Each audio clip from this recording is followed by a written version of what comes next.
ভাই ছবি ভালো উঠেছে।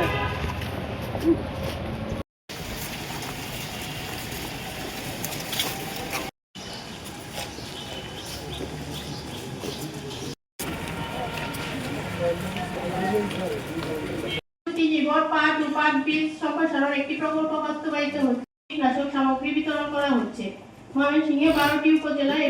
কিন্তু আসলে একটা দুঃখের বিষয়, ভোট দিয়ে কি হবে? আমার যদি কাজে লাইটে গেল, আমার পক্ষ থেকে অসংখ্য ধন্যবাদ যে আমাকে শুধু কাজ দিয়ে সহযোগিতা করুন। সেই ক্ষেত্রে আমি এখন ইনশাআল্লাহ সব দিক দিয়ে পারফেক্ট ভাবে দাবি যে আমার এখান থেকে যেন পণ্যগুলো নেওয়া হয়। একটা প্রোগ্রাম গেছি, গত প্রোগ্রামে 200 বেড ছিল, আমি সেটা তো আসল উদ্দেশ্য না। পাঠ তো আমাদের অস্তিত্বের পড়ালেখার যেসব স্মৃতি আমাদের আছে তার মধ্যে একটা বিষয় হচ্ছে বাংলাদেশ নদী